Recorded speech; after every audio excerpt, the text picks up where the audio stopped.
All right, we're back, and we're talking about not only the Penguins, but how about the Vegas Golden Knights? Marc-Andre Fleury right now, to me, is a shoo-in to be the Conn Smythe winner. He has been terrific. And let's talk about this because it's rather historic here, Will, that a team like this, they call themselves the Golden Misfits, and here they are in the Stanley Cup Finals. And if you made a bet back in October, you're going to stand to maybe make some a lot of money. I mean, expansion teams aren't supposed to do this. I mean, they're supposed to go not your true expansion team. 25 and 50 and 7. I mean, that's what they're supposed to do, right? At least credit to their front office. And also, look, the league kind of made it possible for them to be competitive. I don't think the league envisioned them going 12-3 in the first 3 rounds of the playoffs and make it to the Cup final. But the league wanted Vegas to have a competitive product off the bat, and it's happened. It's good coaching. It's good chemistry. It's good goaltending. It's pretty. I'm trying to think of maybe certainly the most unlikeliest finals team that I can think of. Even now, the closest would come to like that Ducks team, which Jaguar went like 8 games without allowing a goal or whatever. I mean, it's pretty remarkable stuff, and I mean, good for Flower, right? I mean, it's good for Flower. Expansion teams aren't supposed to do this, Will, you're right, but expansion teams don't often get the kind of gift that a Golden Knights got when they got Flower. You could call them the Golden Misfits if you want. You can talk about all the guys that are cast-offs from other teams who never did what they've done this year for Vegas, guys like William Karlsson. You could look at the handful of former Penguins on the squad if you want to. It all comes back to Fleury. And it's the same kind of veteran presence he had at moments here in Pittsburgh, even when he was number 2 to Matt Murray, when he would step in and just calm the whole situation down. And he learned that it didn't come overnight. He learned that over years, over playoff struggles, over regular season struggles. I remember the old flopping Fleury when he first got up here, and the guy has matured. He's become a true leader. If you could put a C on a goalie jersey, you'd put it on his because he's the cornerstone of that franchise. He's the reason they are headed to the Stanley Cup final. Yeah, and Fleury is obviously a huge part of this. And when you have that goalie, it makes you so much more confident in front of him and allows you to do things. But I think there's 2 things that are big factors in Vegas. One, they've got a ton of guys with chips on their shoulders, guys that thought that they were good enough, weren't protected, and ended up on this team together. And Gerard Gallant has done a great job of taking these guys and reminding them. I remember when they were in town. He's one of them, too. He was cast to the curb, remember? I remember him saying that I keep telling my team that you guys weren't good enough, that you should play with this chip on your shoulder, and that's what they've done. And that's a great lesson. It's a bunch of 3rd and 4th liners, for the most part, that are in the finals because they played so much with that aggression and passion. All right, I want to go back to something Jim Rutherford said in his season-ending news conference. He said, quote, "It's fair to say there will be a different-looking team by the time we open next season." So you could read into that what you want. He did pretty much guarantee Daniel Sprong will be part of it, which gives them an inordinate amount of right-wing players who really can't play left wing with the exception of Brian Rust. So we get to and podcast and a column that suggests don't be surprised if Rutherford makes a move for Jonathan Tavares.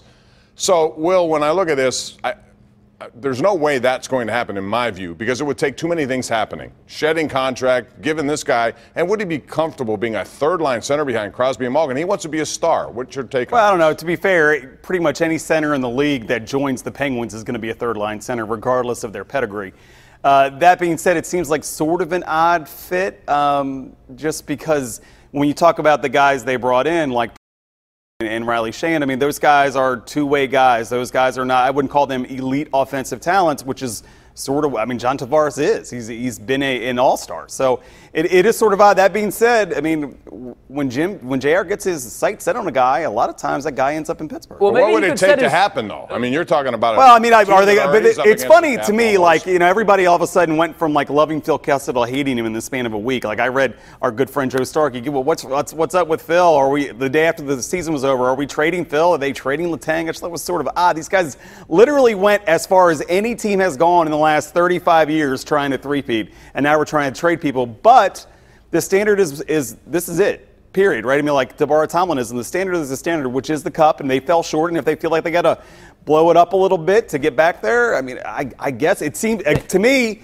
and we talked about it off air. You know, is this like 13 again, where they brought in Iginla and Morrow and these guys trying to make it happen? And that's sort of odd. It doesn't really fit the profile, but they just went out and got Derek Brassard to be their 3rd-line center. Is this really the biggest priority? Did we see what the blue line depth looked like down the stretch when this team was tired, when some of those big blue line minutes started to catch up with guys like Chris Letang?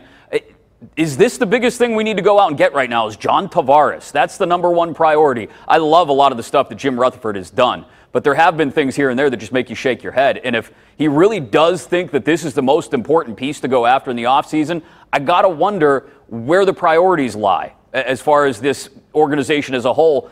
You saw the way they played in the playoffs. They needed another guy on the blue line. If they don't go out and make that a priority this offseason, then I wonder, are we just trying to put together a dream team here? Are we trying to put together an all-star team? You know what, Elliot? I respect your work, and I think you're really good. This is stupid. It's just flat out I agree. I think stupid. Anyone else who would have like, made it, he didn't make it up. Somebody dropped this. Somebody whispered this in his ear. Maybe his agent did. You know, I mean, maybe his agent was using Friedman in this circumstance. It's just stupid. When you look at the needs that the Pittsburgh Penguins have for next year, bringing in a John Tavares is not even close to being they just have to make a couple of little adjustments. They still got the core of their team signed, and a lot of these guys almost all of them are in the prime of their career. Why would you bring in another superstar to muddy the water? It doesn't make sense. No, it doesn't. They have other needs. You're right. It would cost a lot. Number one, you have to get rid of people who make a lot.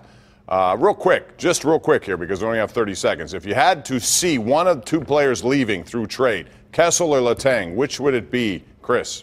If I got to pick Kessel, just because I still think Letang has the potential to be a cornerstone guy on the blue line. Yeah, there's not that depth at defense, and I know Kessel's a sniper, but man, I would hate to see them. I know he's been inconsistent, but Letang can still play. I'm with you guys. It'd be a sad day for hot dog vendors in Pittsburgh, but yeah, Kessel would be my guy. All right, coming up, we have Steeler topics, but right now it's time for Smooth Moves, brought to you by Armina Stone, Pittsburgh's largest supplier of the smoothest granite, marble, and quartz countertops anywhere. It's Armina Stone. So we asked these guys to come up with their smoothest move of the week. Top to bottom, Chris Mack, you're first. Derek Englund goes right over to the Clarence Campbell Trophy and grabs a hold of it. But he was the only one, I think, wasn't he? He took it, though, and he ran with it. Forget those curses about the conference championship trophy. Smooth move, Derek Englund. Smooth move for Beaver Falls' Keontae Irving. He becomes the third Western PA boxer ever to win the National Golden Gloves. Wow. That's smooth. Wow, I got to give it up for Justified. Look, the horse seems to thrive in the slop. He's 2/3 of the way through the Triple Crown. He's never lost, and he's done it in a way that no horse has done it in 135 years. So it's pretty improved. He's going to win the Triple Crown. Ooh, a big prediction there. And those Where are can the we bet on that? moves. We can bet on them probably soon because it's going to be everything's going to be legalized pretty soon. Anyway, Smooth Moves of the Week is brought to you by Armina Stone. Check them out. Featuring Pittsburgh's largest indoor stone gallery of granite and marble countertops imported from all over the world to give you the smoothest countertops in your area. When we come back, Roethlisberger and Rudolph in the same room this week. Next.